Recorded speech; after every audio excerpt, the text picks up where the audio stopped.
الحمد لله رب العالمين والصلاة والسلام على رسوله الكريم محمد وعلى آله وأصحابه أجمعين وعلى من تبعهم بإحسان إلى يوم الدين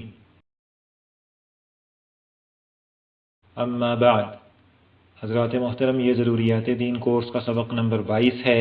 اس کا موضوع ہے نماز کے طریقے کے دلائل۔ یہ اس موضوع کا پہلا حصہ ہے۔ اس میں نماز کے کچھ احکام کے دلائل کی وضاحت ہے۔ نمبر 1، ننگے سر نماز پڑھنا۔ ننگے سر نماز پڑھنا مکروہ ہے۔ سنت طریقہ ٹوپی یا امامے کے ساتھ نماز پڑھنا ہے۔ نبی اکرم صلی اللہ علیہ وسلم اور صحابہ کرام رضی اللہ عنہم کا معمول سر ڈھانپنے کا تھا۔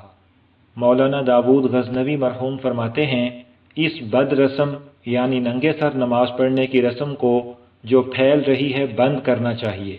اگر فیشن کی وجہ سے ننگے سر نماز پڑھی جائے تو نماز مکروہ ہوگی۔ اگر عاجزی کے خیال سے پڑھی جائے تو یہ نصارہ کے ساتھ تشبہ ہوگا، یعنی عیسائیوں کے ساتھ مشابہت ہوگی۔ مولانا ثناء اللہ امرتسری مرحوم فرماتے ہیں، صحیح مسنون طریقہ نماز کا وہی ہے جو آن حضرت صلی اللہ علیہ وسلم سے بالدوام ثابت ہوا ہے، یعنی بدن پر کپڑے اور سر ڈھکا ہوا پگڑی سے ہو یا ٹوپی سے۔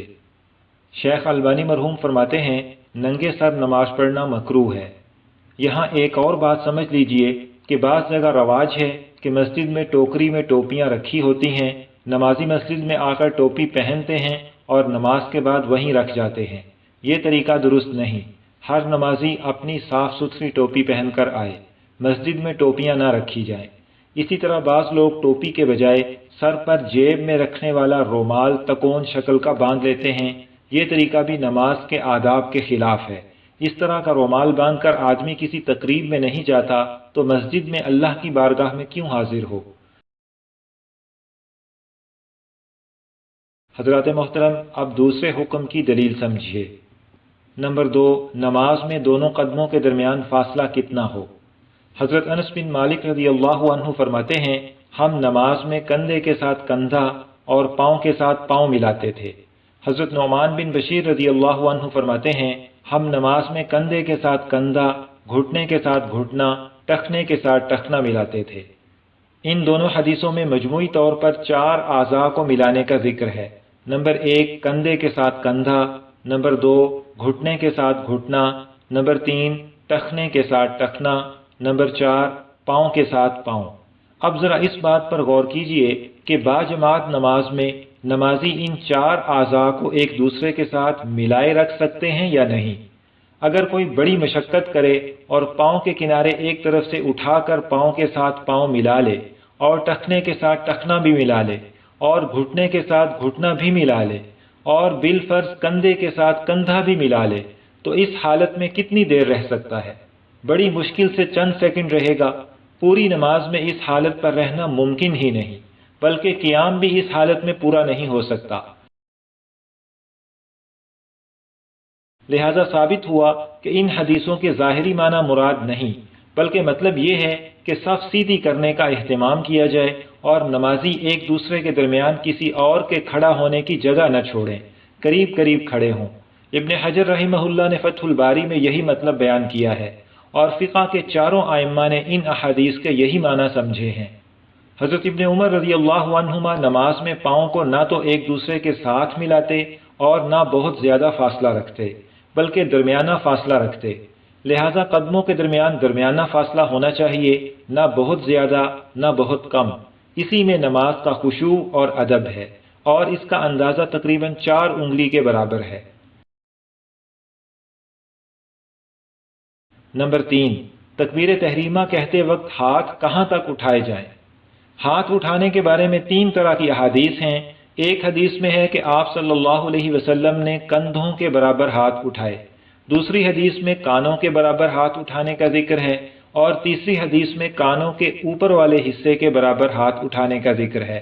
ان تینوں احادیث پر عمل کرنے کی صورت یہ ہے کہ ہاتھوں کے انگوٹھے کانوں کی لو کے برابر آ جائیں، انگلیاں کانوں کے اوپر والے حصے کے برابر آ جائیں اور ہتھیلیاں کندھوں کے برابر آ جائیں۔ اس طرح ان سب احادیث پر عمل ہو جائے گا۔ خواتین کندھوں کے سامنے تک ہاتھ اٹھائیں، رسول اللہ صلی اللہ علیہ وسلم نے خواتین کے بارے میں اس کا حکم فرمایا ہے۔ محترم سامعین، اب چوتھے حکم کی دلیل سمجھیے۔ نمبر 4، تکبیر کہہ کر ہاتھ کہاں باندھیں؟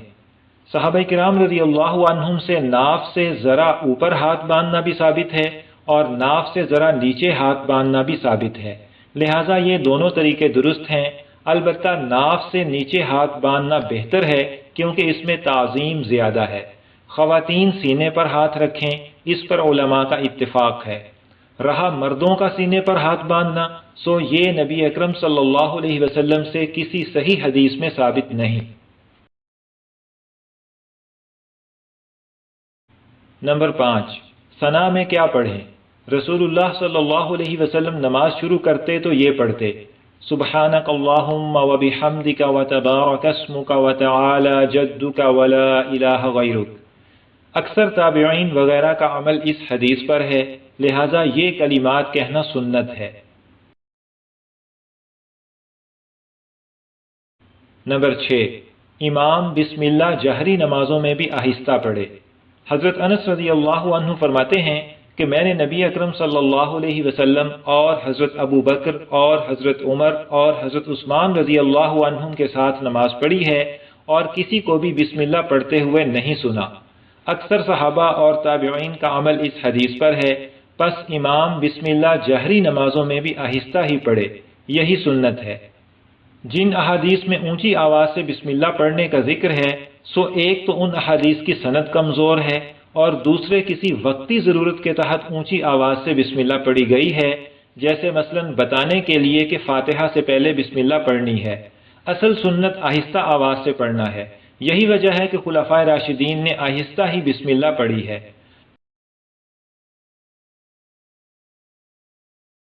حضرات محترم، اب 7ویں حکم کی دلیل سمجھیے۔ نمبر 7، امام کے پیچھے نمازی فاتحہ اور سورت پڑھے یا نہیں؟ رسول اللہ صلی اللہ علیہ وسلم کا ارشاد ہے وَإِذَا قَرَأَ فَأَنصِتُوا، مطلب یہ کہ جب امام پڑھے تو تم چپ رہو۔ اس حدیث میں سری اور جہری نماز کا بھی ذکر نہیں اور فاتحہ اور سورت کا بھی ذکر نہیں، لہذا حکم عام ہوگا کہ نماز سری ہو یا جہری، فاتحہ ہو یا سورت، مقتدی بہرحال خاموش رہے۔ دوسری حدیث میں جو آیا ہے کہ لا صلاۃ لمن لم یقرأ بفاتحۃ الکتاب، یعنی جو فاتحہ نہ پڑھے اس کی نماز نہیں، یہ اکیلے نمازی کے بارے میں ہے، امام کے پیچھے نماز پڑھنے والے کو یہ حکم نہیں۔ اس کی دلیل یہ ہے کہ حضرت جابر بن عبداللہ رضی اللہ عنہما فرماتے ہیں جس نے ایک رکعت بھی ایسی پڑھی جس میں فاتحہ نہ پڑھی تو اس کی صورت یہی ہے کہ اس نے امام کے پیچھے پڑھی۔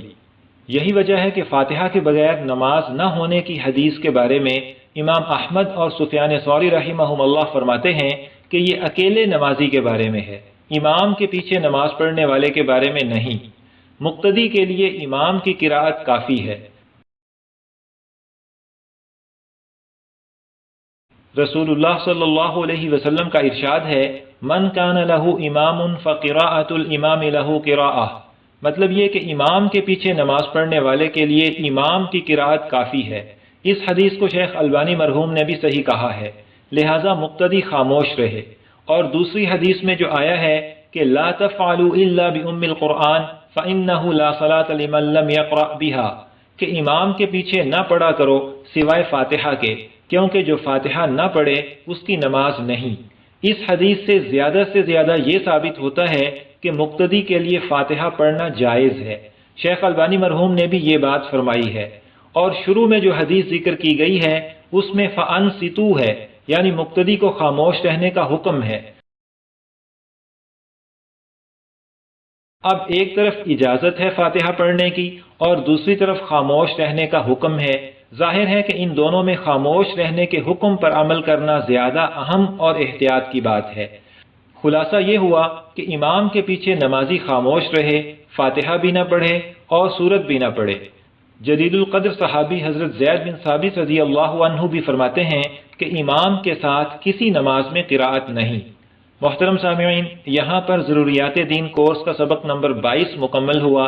انشاءاللہ تعالی سبق نمبر 23 اس موضوع کا دوسرا حصہ ہوگا۔ اللہ تعالیٰ سے دعا ہے کہ ہمیں سنت کے مطابق نماز پڑھنے کی توفیق دیں، آمین۔